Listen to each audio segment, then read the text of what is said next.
Tiger Woods took questions Sunday for the first time since his private indiscretions led to a very public unraveling. ESPN's Tom Rinaldi spoke with Woods. It was a 5-minute interview. He could ask anything that he wanted. And here's what Tiger says about that night in November that started it all. I've done some pretty bad things in my life, and all came to a head. But now, after treatment, going for inpatient treatment for 45 days and in more outpatient treatment, I'm getting back to my old roots. For a lot of people, the spark of those bad things is November 27th. Early that day, what happened? Well, it's all in a police report. You know, beyond that, everything's between Elin and myself, and that's private. Why did you lose control of the car? As I said, that's between Elin and myself. If it's a private matter, why issue a public apology? Well, I owe a lot of people an apology. I hurt a lot of people, not just my wife. My friends, my colleagues, the public, kids who looked up to me. There were a lot of people that thought I was a different person, and my actions were not according to that, and that's why I had to apologize. You said you've made transgressions. How would you, in your own words, describe the depth of your infidelity? Well, just one is enough. And obviously that wasn't the case, and I made my mistakes. Why not seek treatment before all of this came out? Well, I didn't know I was that bad. I didn't know I was that bad. I was living a life. How did you learn that? How did you learn it? Stripping away denial, rationalization. You strip all that away and you find the truth. You said you were in treatment. The simple question is, for what? Well, that's a private matter as well. But I can tell you what, it was tough. It was really tough to look at yourself in a light that you never want to look at yourself. That's pretty brutal. What did you see? I saw a person that I never thought I would ever become. Who was that? Well, I gotten away from my core values, as I said earlier. I got away from my Buddhism, and I quit meditating. I quit doing all the things that my mom and dad had taught me. And as I said earlier in my statement, I felt entitled, and that is not how I was raised. Given all that's happened, what's your measure of success at Augusta? Well, playing is one thing. I'm excited to get back and play. I'm excited to get to see the guys again. I really missed a lot of my friends out there. I miss competing, but still, I still have a lot more treatment to do. And just because I'm playing doesn't mean I'm going to stop going to treatment. What reception are you expecting from fans? I don't know. I don't know. I am a little nervous about that, and to be honest with you, and that's. How much do you care? It would be nice to hear a couple claps here and there, but I also hope there are also claps for birdies too. 11 months ago, here at Isleworth, I asked you, how well does the world know you? What's your answer to that now? A lot better now. I was living a life of a lie.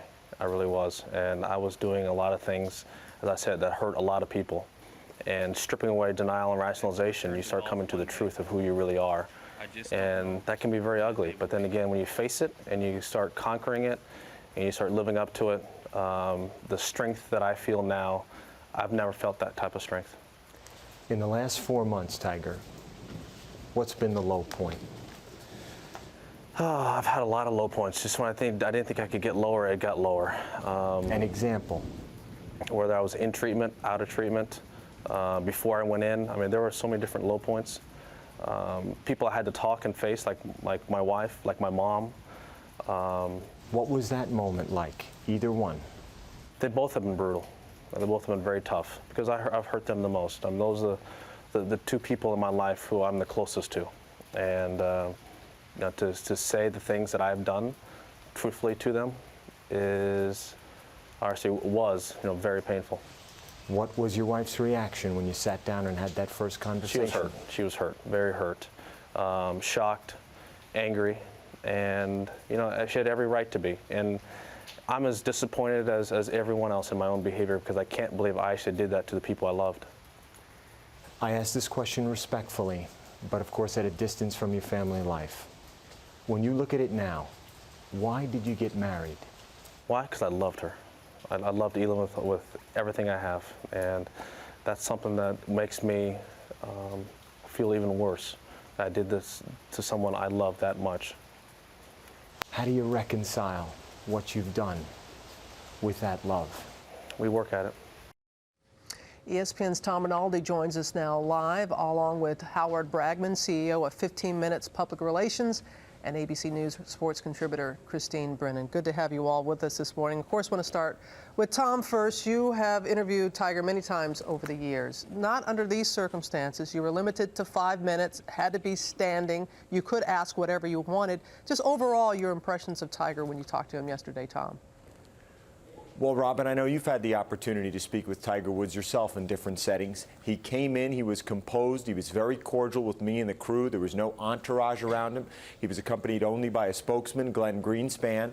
But in that moment, before we actually rolled, that was where you could see the weight upon him of what he had been enduring in the 4 months. And obviously, we chose to ask him the questions that we did, and we don't want to suggest at all that he's answered all the questions, Robin. There are still many more that many other people wish to ask him. And can you tell us the timing? Why now? Why did he decide to answer some questions now? I really couldn't speculate on why he and his camp made that decision and made this opportunity available, but you could suggest that after having made the public statement, Robin, and then making public the decision to go to Augusta to play the Masters to try to diffuse some of the questions that he may face when he arrives there so that he may be able to focus a bit more on the competition itself. I know, being that the Masters period is just challenging without all this. All right. We're going to let you weigh in now. You have all along said that Tiger needs a game changer. Is this it? It's not, unfortunately. It was a nod in the right direction, but merely a nod. Again, too little, too late. You know, when Tiger made himself vulnerable, when he really looked at himself and acknowledged his mistakes and the people he hurt in his family, that's when he starts to repair the damage. That's when he starts to get the sympathy of people. And I don't know why he wanted to limit it to 5 minutes. He was standing up like he couldn't wait to run away from this interview, Robin. It was almost, it was almost bizarre. He needs to really sit down and have that cathartic moment. Again, this was a start, but this wasn't it. He did answer all of Tom's questions, but sometimes when dealing about what happened that night, back in November, he said it's a private matter. He did fall back on that a little bit. Has he said enough, Howard? You know, saying it's between Elin and myself, that's what we call pleading the fifth in PR terms, basically. I don't think he has said enough. I don't think he said enough to change the dialogue out there. I think people want to like him. I think we're a very forgiving country and a very forgiving people, but we want him to get in those spotlights, and we want to see him answer those questions before we're going to go all the way and stand by his side again. So he's starting, Robin, and I'm glad he talked to somebody finally after so many months. But he needs to sit down with you for 20 minutes and really get into it. He also talked to the Golf Channel yesterday. Christine, before I ask you a question, I want to play a clip of that interview with the Golf Channel because he was asked about his children. Take a look. How will you explain this to your children one day when they're old enough to understand? Yeah, I will have that sit-down talk. It won't be just one time, I know that. It'll be numerous times, and I take full ownership of it. I did it. No one else did. It was just me. And that's a responsibility I will have. I will talk to my kids for however long they want to talk about it. That is a conversation that will need to be had. Christine, you saw both interviews. Just overall, your impressions and the fact that Tiger, he did talk about more personal things than he has in the past. He did, Robin, and he was more real than he was back in February during that public statement, his speech. I think that's a start for him, but he's still a control freak, isn't he? Here he has Tom there, and it's 5 minutes. And then the Golf Channel, 5 minutes. And Tom did a great job in those 5 minutes. But that's, that's Tiger wanting to be kind of in your face. I'm still on top of this. So I think, again, the same questions still exist. How much has he changed? Again, it's his right to say it's a private matter, but he did go back to that several times. Why?